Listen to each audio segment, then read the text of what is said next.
In the land of Lothian, not too far from the village of Gifford, there sits the ruins of what was once the great 13th century castle of Yester.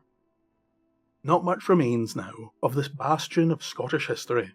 Its towers and hall lie in a state of complete decay, and long are the years since kings and warriors alike walked its passages. But there happens to be one area of this old castle that for all these years, and throughout all the great battles, has remained suspiciously intact. That is, of course, the mass of subterranean tunnels and hidden halls beneath the castle floor. Far too small and cramped for men, here lies the legendary home of the bogals, Goblin Hall.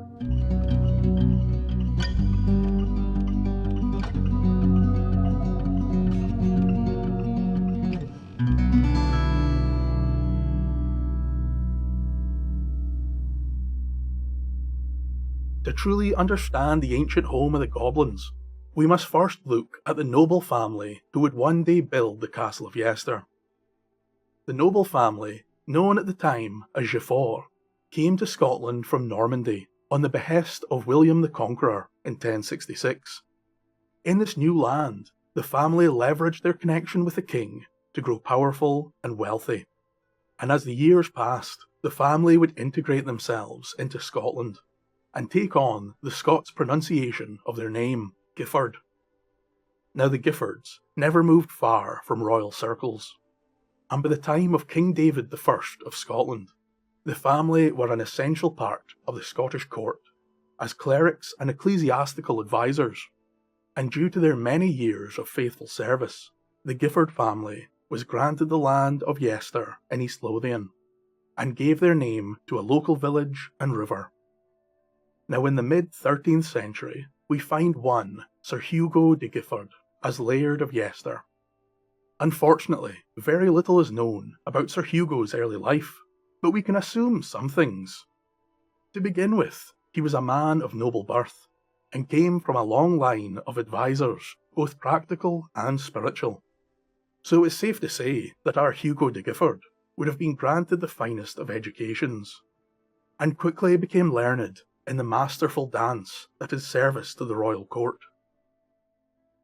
Sir Hugo becomes known and named in the great chronicles of history when, along with two others, he is appointed a guardian of the new child king of Scotland, Alexander III. This shows just how respected the family of Gifford had become in Scotland, and it is said that Sir Hugo and the young king would become as much master and student as they were ally and friend. Now by this time, Sir Hugo had grown into a wise man of great intellect. He was a teacher, physician, and court alchemist, a man to be respected and feared among the king's advisors. But it was during this time that strange and uncomfortable rumours began to spread of Gifford. They told of unnatural powers and the gift of second sight. Over the years, these tales would become more and more elaborate, and by the time he left the now adult king and returned to his land to build the magnificent castle, he was widely known as the Great Wizard of Yester. But very much returning to his roots, Sir Hugo would now fade from history, and all we know for sure is that the castle of Yester was built some time before 1267. But local legends tell of a fantastical story of how the castle was built, and how they believed that the entire structure was built in one night. It was on a dark, moonless night that Sir Hugo de Gifford journeyed to the crossing of the Hopeswater and the Gamelston Burn. There he manifested his power and knowledge of the occult arts to conjure for himself a great force of wicked spirits destined to do his labour. No one knows for sure what these beings were, spirits or demons, goblins or bogals, only that they were creatures of darkness and bound to this world by the power of the Great Wizard. Sir Hugo commanded the swarm of bogals to construct for him a great castle, and at once the tiny creatures scurried away and began their work. By the time the sun rose, a magnificent castle now stood by the river crossing. The local villagers were astounded. The great building seemed to appear as if from nowhere, and it was said that not a single hammer strike was heard during the night. Now the Wizard of Yester did not merely wish to banish his newly summoned minions, and believed they could still be of much use. So he would set them to work, digging passages and halls deep under the ground, where his army could be garrisoned, awaiting orders from their master. These unholy catacombs would soon become known to the locals as Bog Hall or Goblin Hall, and within, the mad wizard and his ensorcelled minions took part in all manner of witchcraft and black magics. Every night during the witching hours, the villagers would be tormented by the tortured screams of human sacrifice and the sickening laughter of unearthly voices. And it was around this time that the title of Sir Hugo would once again change, and he now became known as the Necromancer of Yester. Tales would spread far and wide of his hideous experiments and ungodly conjurations. Some even told that all the necromancer's spells had been collected in a great grimoire bound with human flesh, which sat at the very heart of Goblin Hall, shielded by his foul spawn. But unfortunately, for both you and me, it is here that this legend comes to a halt. No more is written, and no more is known, of the further wickedness derived from the twisted mind of Sir Hugo de Gifford, the mad necromancer of Goblin Hall. So if that is the legend, then what was the truth? What happened to Sir Hugo, and where did this concept of a dark army and Goblin Hall truly come from? Well, the oldest mention that I could find of the creator of Yester Castle was recorded by John Fordun in his 14th century chronicle of the Scottish people, where he noted the legend of Yester Castle and the death of Sir Hugo in 1267. Hugo Gifford of Yester has died. His castle, at least his cave and his dungeon, was said to have been formed by demonic artifice. Now it is true that many people are quick to omit this mention of the Wizard of Yester, as the work of John Fordun ends with his 5th book of the Chronicle, which covered the reign of King David I of Scotland. So then how could this text possibly cover Sir Hugo in the 13th century? Well, just because the final completed chronicle did not include the Wizard of Yester does not mean that it was not recorded.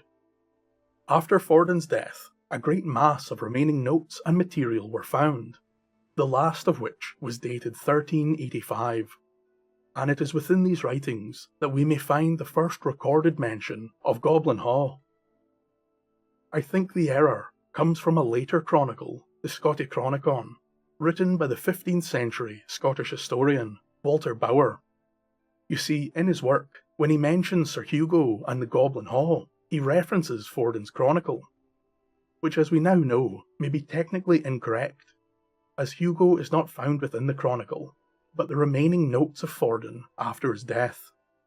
And it is there that we find the Latin phrase we looked at earlier, which goes on to say that there was a marvellous underground cavern, wonderfully constructed and extending under a large area of ground, known as Bog Hall, named for the bogle in Scottish folklore, a creature with many descriptions, but akin to hogs or goblins from the continent. So at the very least, we know that the tale dates back to the creation of the castle and was not a later construction. Not only that, but we can see that the legend of Bog Hall or Goblin Hall and the Wizard of Yester was widely believed at the time, and thought to be of enough relevance that it was included in 2 of the greatest historical chronicles of Scotland. Now this may not tell us the reason behind Goblin Hall and what it was indeed used for, but it does cement its place in history. Many years later, in the early 19th century, Sir Walter Scott would incorporate the legend of Sir Hugo and Goblin Hall into his fictional story Marmion, where it was written, "To seek Sir Hugo, then our lord, a braver never drew a sword, a wiser never at the hour, the midnight spoke the word a poor, the same whom ancient records ca, the founder of the Goblin Hall." Later in this piece, Scott would grant us a wonderful description of Sir Hugo. but in his wizard's habit strange came forth a quaint and fearful sight, his mantle lined with fox skins whacked. His high and wrinkled forehead bore a pointed cap as such a yore clerics say that Pharaoh's magi wore. His shoes were marked with cross and spell, upon his breast a pentacle, his zone of virgin parchment thin, or as some tell of dead man's skin, bore many a planetary sign, combust, retrograde, and trine, and in his horn he held prepared a naked sword without a gird. I am sure you can now see where many of the more elaborate versions of the tale take their inspiration, and how we are now led to view Sir Hugo as a kind of Arthurian wizard of legend. I hope you enjoyed this exploration of the famous Goblin Hall, and I warn each and every one of you to take great care if you decide to venture within the ruins of Yester Castle, as the caverns still hold many a dangerous secret. Thank you for listening, and a special thank you to my wonderful patrons who help me keep these tales alive. This is another of the infuriating tales I have discovered, in which there is so little information that the abundance of questions left unanswered will surely haunt me. There is so much that I wish to know about the mysterious Goblin Hall, specifically its purpose. Now, I had a look at some archaeological field notes, and found that many researchers have suggested that the Goblin Hall was once much bigger and the passageways much deeper. But at some point, the tunnels and the hall itself were filled in during a later reconstruction of the castle. But this seems to be purely speculation, and it would disagree with the very old records and statements concerning the tunnels and caverns. So perhaps its true purpose will always remain a mystery, but let me hear your thoughts down in the comments. We do know that Sir Hugo de Gifford had 3 children, and his line would go on to live within Yester Castle until 1357, when no male heir remained for the Giffords. It was then that the last of his line, Joanna Gifford, married Sir William de Hay of Lothian and Sheriff of Peebles. Hay gained the barony and all the lands associated with Yester, and it has remained within the Hay family to this very day. It was also well documented that King Alexander III spent much time in Yester Castle with his old guardian Sir Hugo, and there he would correspond with Edward I of England. Now, the death of King Alexander and the greed of King Edward would in many ways lead to the First Scottish War for independence. So it is safe to say that both Sir Hugo and Yester Castle played an incredibly important role in Scottish history. But I can't help but wonder of how much simpler the wars for independence would have been if alongside Wallace and Murray there was an army of demonic goblins. Now, before I leave, I thought I would make quick mention of a sighting of a goblin near Bog Hall that occurred sometime in the 50s or 40s. This tale was told by a Mrs. Agnes Grace McGaw.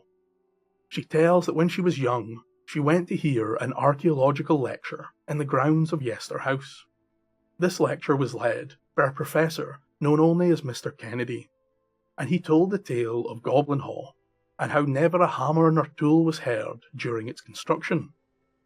But while Agnes listened to the man's tale, she spotted from the corner of her eye a small bearded man peering out from behind a tree, looking somewhat confused by the goings-on. It was now the woman next to Agnes grabbed a hold of her and pointed to the small man and shouted, "There's a goblin," but the man had disappeared. Now, Agnes was always grateful that the other woman was there, and saw the strange creature as well, for if it had only been herself, she would never have believed it. She says that the man was a small and strange creature, wearing a hat and with a long grey beard. She has never since that day seen such a person in her whole life, and to her dying day she was determined that she saw one of the goblins of Goblin Hall, which seems to suggest that even up until the mid-20th century, some goblins may have still lived in Goblin Hall, and for all we know, they could still be there today. Sanjva.